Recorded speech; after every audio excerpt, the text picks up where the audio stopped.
In 1966, Time magazine ran a cover story asking, "Is God dead?" The cover reflected the fact that many people had accepted the cultural narrative that God is obsolete, that as science progresses, there's less need for a God to explain the universe. It turns out, though, that the rumors of God's death were premature. In fact, perhaps the best arguments for his existence come from, of all places, science itself. Here's the story. The same year Time featured its now famous headline, the astronomer Carl Sagan announced that there were two necessary criteria for a planet to support life: the right kind of star and a planet the right distance from that star.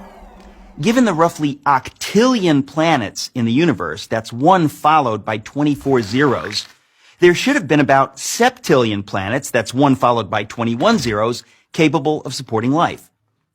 With such spectacular odds, scientists were optimistic that the search for extraterrestrial intelligence, known by its initials SETI, an ambitious project launched in the 1960s, was sure to turn up something soon.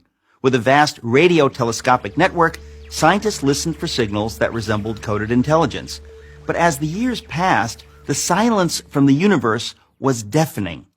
As of 2014, researchers have discovered precisely bupkis, nada, zilch, which is to say zero followed by an infinite number of zeros. What happened? As our knowledge of the universe increased, it became clear that there were, in fact, far more factors necessary for life, let alone intelligent life, than Sagan supposed.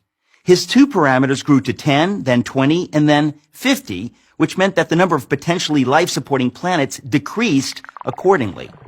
The number dropped to a few thousand planets and kept on plummeting. Even SETI proponents acknowledged the problem.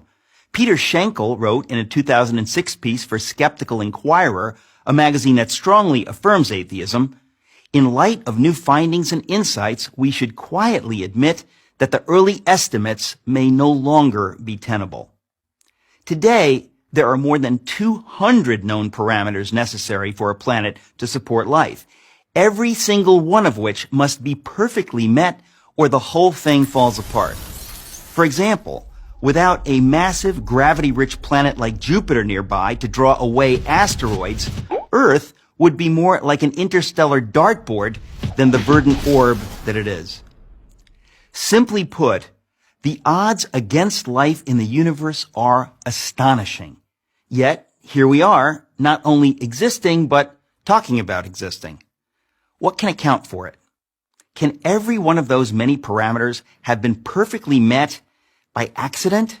At what point is it fair to admit that it is science itself that suggests that we cannot be the result of random forces?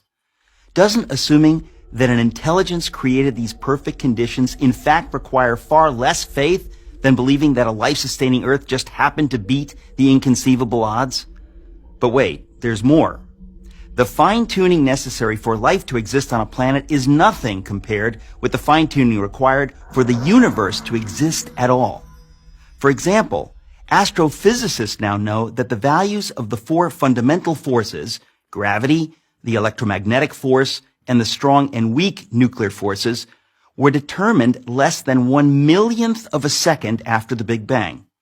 Alter any one of these four values ever so slightly, and the universe as we know it could not exist. For instance, if the ratio between the strong nuclear force and the electromagnetic force had been off by the tiniest fraction of the tiniest inconceivable fraction, then no stars could have formed at all. Multiply that single parameter by all the other necessary conditions, and the odds against the universe existing are so heart-stoppingly astronomical that the notion that it all just happened defies common sense. It would be like tossing a coin and having it come up heads 10 quintillion times in a row. I don't think so. Fred Hoyle, the astronomer who coined the term Big Bang, said that his atheism was greatly shaken by these developments. One of the world's most renowned theoretical physicists, Paul Davies, has said that the appearance of design is overwhelming.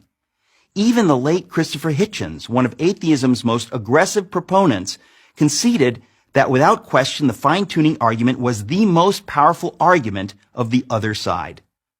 Oxford University professor of mathematics, Dr. John Lennox, has said, the more we get to know about our universe, the more the hypothesis that there is a creator gains in credibility as the best explanation of why we are here. The greatest miracle of all time is the universe. It is the miracle of all miracles, one that inescapably points to something or someone beyond itself. I'm Eric Metaxas for Prager University.